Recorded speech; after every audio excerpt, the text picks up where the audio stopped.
Jaya menawarkan mau tambahan nggak untuk tahun baru, gitu kan? Ada tambahan nih tahun baru, ada 10 juta, ada uang 10 juta. Nah, cuman ngeliatin aja, sebabnya cuma ngeliatin doang, ngeliatin apa? Ngeliatin narkoba. Saya ketawa lah yang mulia. Harga saya lebih mahal, harga saya nggak segitu kan, gitu kan? Buat apa? Saya harus ngeliatin narkoba juga segala macam. Malah karena narkoba itu kan saya sudah berkali-kali kena masukan gitu. Jadi saya tolak. Nah setelah itu di tanggal 3 itu waktu hari Jumat. Jadi hari Jumat itu Aktor Ahmad Zoni membuat pengakuan pernah ditawari upah 10 juta rupiah untuk mengawasi peredaran narkoba di dalam lapas. Hal ini disampaikan oleh Ammar dalam sidang di Pengadilan Negeri Jakarta Pusat Kamis 8 Januari 2026. Menurut Ammar, dirinya ditawari oleh seseorang bernama Jaya untuk mengawasi peredaran 100 gram narkoba di dalam lapas. Namun tawaran tersebut ditolak oleh Ammar. Ammar mengaku dirinya tak hanya sekali mendapat tawaran serupa dan selalu ia tolak. Kepada hakim, Ammar juga mengungkapkan alasannya menolak tawaran dari Jaya tersebut. Dalam kesempatan yang sama, Ammar secara belak-belakan mengungkapkan adanya bisnis peredaran narkoba di Lapas Salemba, Jakarta. Hal tersebut diketahuinya sejak menyandang status narapidana kasus narkoba pada 2023. Namun pengakuan Ammar ini tak dicecar oleh jaksa penuntut umum dengan alasan berbeda konteks. Sebagai informasi, Ammar saat ini menjalani masa penahanan di Lapas Nusa Kambangan Cilacap karena dikategorikan sebagai narapidana berisiko tinggi atau high risk. Hakim juga memberikan persetujuan untuk menghadirkan Ammar dan terdakwa lain secara langsung ke pengadilan.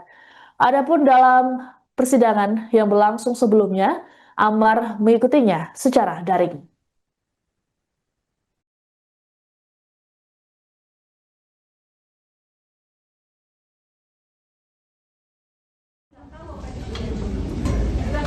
terima kasih yang mulia. Tapi sebelumnya yang mulia, kalau saya bicarakan ini, keamanan saya juga terjamin ya. Kalau saya tidak bermaksud untuk menjelekkan instansi masyarakatan gitu ya. Jadi kita harus dirutan aja gitu. Mau kita menjelekkan, mau kita menceritakan itu beda. Kalau menceritakan kan kita cerita aja, masalah jelek apa itu kan pendapat orang.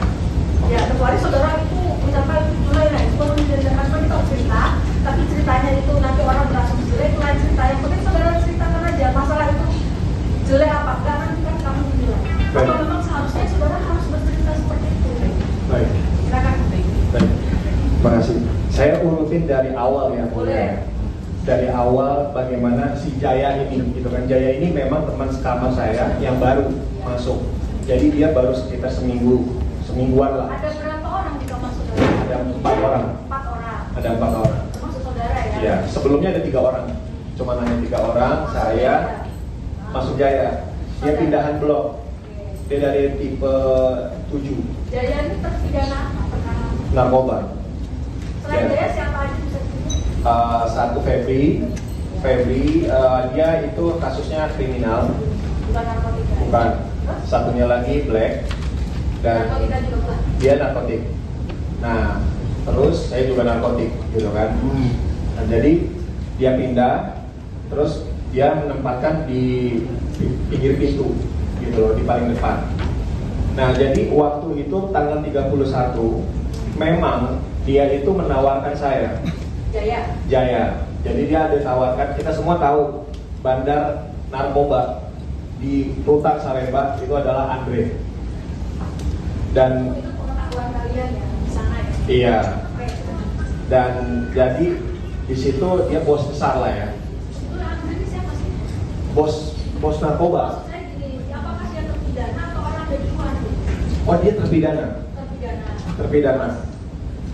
Sekarang Saya nggak tahu dia udah bebas atau gimana, saya nggak tahu. sudah nggak ada di sana saat itu ya? Iya, waktu itu masih ada. Ya, waktu itu masih ada. Waktu tanggal 31 itu masih ada. Tadi saudara bilang apa? Andre ini siapa? Bandar gitu ya? Bandarnya di situ, gitu loh. Kenapa saudara bisa bilang dia bandar tuh? Dari mana saudara bisa menyimpulkan? Dari Jaya.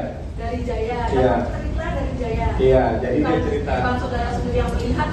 Enggak, saya nggak kenal sama dia. Oke, terus? Jadi si Jaya menawarkan mau tambahan nggak untuk tahun baru, gitu kan? Ada tambahan nih tahun baru, ada 10 juta, ada uang 10 juta. Nah, cuman ngeliatin aja, sebabnya cuma ngeliatin doang. Ngeliatin apa? Ngeliatin narkoba. Saya ketawa lah yang mulia. Harga saya lebih mahal, harga saya nggak segitu kan, gitu kan? Buat apa? Saya harus ngeliatin narkoba juga segala macam. Malah karena narkoba itu kan saya sudah berkali-kali kena masukan gitu. Jadi saya tolak. Nah, setelah itu di tanggal 3 itu waktu hari Jumat. Dan di hari Jumat itu setelah pulang sholat Jumat saya ngeliat dia nih. Saya baru masuk pulang, nah dia baru mau keluar gitu loh, ngambil sesuatu gitu kan dari Jaya. Nah ya udah, saya nggak ada urusan apa-apa lagi kan, saya juga jarang berkomunikasi gitu sama orang di bawah saya gitu kan, karena saya kan di lantai atas. Jadi satu ruangan saya itu beda sekat gitu ya. Nah lalu di malamnya sekitar Isya itu Pak Eka datang. Pak Eka datang, lalu dia langsung bilang mana HP lo, ya kan? Saya kasih langsung kan gitu. Saya kaget juga kan tiba-tiba. Saya punya HP satu. HP-nya satu, coba kasih kan? Ada dua yang dia. Satunya lagi itu HP sewaan. Coba kasih. Itu lagi cek. Jadi HP yang ditemukan dua, cuman HP yang satu punya saudara. HP punya saya satu lagi. Ada orang jadi ngegadein gitu loh yang mulia, dia butuh uang, jadi ngegadein saya. Saudara, saya jadi pengen tahu di dalam punya HP dua, maksudnya untuk apa itu? Oh bukan HP saya dua, saya HP saya cuma satu. Ini. Samsung ya. Jadi saudara kenapa mau terima apa? Gadein itu? Berapa digadein sama siapa itu namanya? Itu sama orang. Di dalam itu gadein itu ya? Gadein doang, Enggak, dia kan masih satu kamar juga, Ya. ya kan? Jadi dia siapa namanya? black. Black. Ah. Aslinya siapa? Saya nggak tahu. Nggak tahu. Saya cuma taunya black doang gitu kan. Nah ya udah, jadi Berapa digadein? cuma 300.000. 300 kapan mau? Waktu itu sih nggak, dia sih bilangnya paling besok kata dia kan. Terus Ya udah. nggak ditunggu juga. Ya waktu itu kan kejadiannya itu pas barengan gitu loh. Jadi itu sekitar tanggal 31. Di hari yang sama. Gitu. Iya, jadi sekitar tanggal 31 yang mulia. Sekitar 31 dia memang untuk apa tahun baru lah kayak gitu kan alasannya. Nah, jadi waktu itu saya digeledah ya kan, kedapatan handphone. Dan dia kegeledah semua kamar saya di atas gitu kan. Cuma handphone doang. Cukup lumayan lama dia geledah sampai ngebongkar semuanya. Nah, terus di bawah. Dia turun ke bawah, dia geledah lagi juga dan tidak ditemukan apa-apa. Nah, akhirnya langsung saya dibawa, saya Black sama Jaya. Nah, saya dibawa ke depan, langsung udah ada mereka semua di sini, gitu.